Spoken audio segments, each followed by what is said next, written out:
He gave the key to his own home to a stranger, and it changed everything. On that rainy morning, Fernando had only one thought in mind. He couldn't miss the flight that would define the future of his career. He had overslept. Traffic in Sao Paulo was a nightmare, and to make things worse, the rideshare car taking him to the airport got a flat tire. With his suitcase in hand, Fernando ran down the sidewalk, desperate to find another ride. His heart was racing, his suit soaked and clinging to his body. But just before crossing the street, a scene stopped him cold. Under the awning of a closed shop, a young woman sat huddled against the wall, holding a baby in her arms. The thin blanket covering them was drenched. The baby coughed non-stop and both shivered from the cold. Fernando looked at his watch.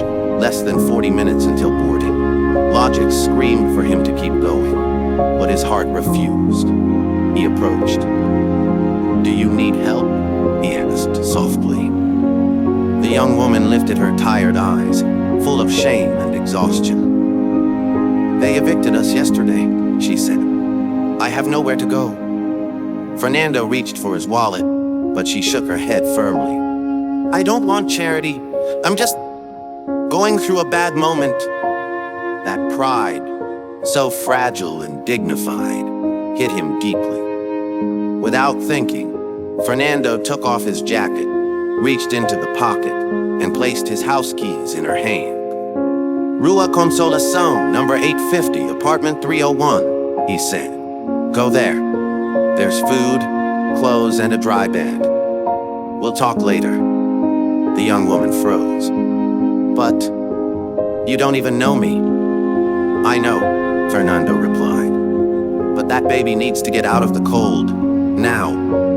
Before she could respond, Fernando jumped into the next taxi and headed to the airport.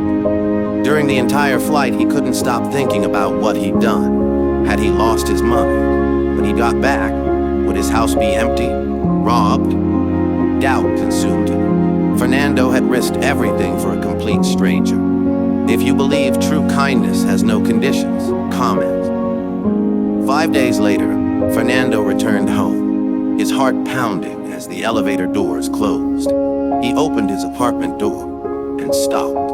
The air smelled of lavender and homemade food. The curtains were clean, the plants revived, the furniture shining. On the table, fresh flowers and a note. "Thank you for your trust. I did what I could to give something back." Suddenly, the young woman appeared, Mariana holding baby Lucas in her arms.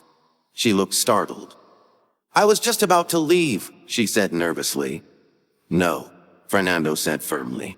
"I don't want you to go. Please, stay." From that day on, an unlikely partnership was born. Mariana took care of the home, filling it with warmth, laughter, and the gentle chaos of a child. For the first time in years, Fernando didn't feel alone. He encouraged Mariana to go back to school. She graduated as a nurse and found work at a nearby hospital. Lucas grew up calling Fernando Godfather, turning that once silent apartment into a home filled with joy. 2 years later, Fernando was promoted at work.